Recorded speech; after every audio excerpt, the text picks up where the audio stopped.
अस्सलाम वालेकुम। मेरा नाम हफीज़ हैदर है और मैं क्लिनिकल साइकोलॉजिस्ट हूँ।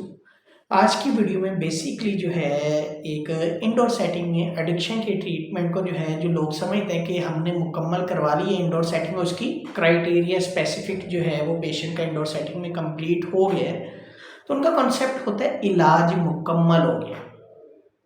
इलाज जो है मुकम्मल है, अब इसे इलाज की ज़रूरत नहीं है, हमारा मरीज़ ठीक हो गया, उसने अपने नशे का इलाज करवा लिया,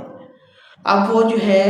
इस चीज़ से बच सकता है, उसका इलाज मुकम्मल हो गया है, तो अब जो है इसको दोबारा हॉस्पिटल आने की ज़रूरत नहीं है। तो ये जो कुछ कॉन्सेप्ट हैं बेसिकली ये गलत है। नशे के इलाज के लिए इंडोर सेटिंग जो है, उसके बाद भी थर्ड जो है मरहला वो होता है फॉलो अप प्लान, जो मिनिमम भी जो है 2 इयर्स डिफरेंट इंटरवल्स पे जो है वो चलते रहते हैं, जिसमें साइकेट्रिस्ट की मेडिसिन चलती है, जनरल मेडिकल स्पेशलिस्ट की मेडिसिन चलती है, और इसके साथ साथ जो है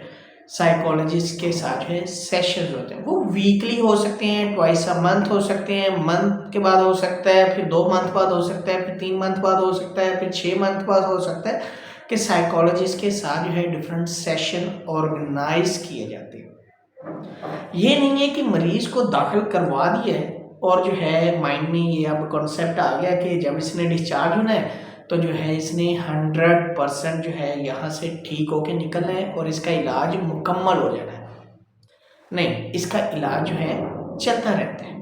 तो जो लोग जो अपनी फैमिली के लिए जो है वो इलाजगाह ढूंढते हैं, तो जो है अच्छी इलाजगाह ढूंढने के बाद जो है जो तरीकाकार होते हैं ना, उसको भी फॉलो करना ज़रूरी होता है। ये नहीं है कि इलाज के दौरान तो जो है सारी चीज़ों पे जो है हाँ हाँ करते रहना है, कहते रहना yes we can do it, we can follow, ये करेंगे वो करेंगे, ऐसे करेंगे वैसे करेंगे, और जब पेशेंट ने डिस्चार्ज हो जाना है तो फॉलोअप प्लान को बहुत सारी जो है फैमिलीज और पेशेंट जो है मिस कर देते हैं, जिसकी वजह से रिलैप्स और रिलैप्स के चांसेस बढ़ जाते हैं। तो चीज़ों को देखना ट्रीटमेंट प्लान के अकॉर्डिंग बड़ा ज़रूरी होता है, और ये कॉन्सेप्ट टोटली गलत है कि जो है आपके पेशेंट का रिहैब सेंटर में इंडोर सेटिंग में 100% इलाज हो गया। नहीं, इलाज हो जाता है, लेकिन एक्यूरेसी जो है हासिल करने के लिए और एक अच्छा गुड प्रोग्नोसिस को जो है अचीव करने के लिए फॉलोअप प्लान को जो है कंटिन्यू किया जाता है। तो इस चीज़ को बड़ा जो है वो ध्यान में रखें, जो फैमिलीज अपने प्यारे का इलाज करवा रही हैं, जिनके प्यारे जो है वो किसी रिहेबिलिटेशन सेंटर में अपना इलाज करवा रहे हैं, और या वो खुद जो है रिहेबिलिटेशन सेंटर से निकले हैं और जो है उनके माइंड में कॉन्सेप्ट है हमारा इलाज मुकम्मल हो गया, तो उन्हें ये वीडियो लाजमी देखनी चाहिए और चीज़ों को समझना चाहिए। वो अपने साइकोलॉजिस्ट के साथ, जनरल मेडिकल स्पेशलिस्ट के साथ, डॉक्टर के साथ जो है लाजमी राब्ते में रहें, और फर्दर जो है डिफरेंट जो है वो रिपोर्ट्स वो करवाते रहे मेडिकली, ताकि जो है कंफर्म हो सके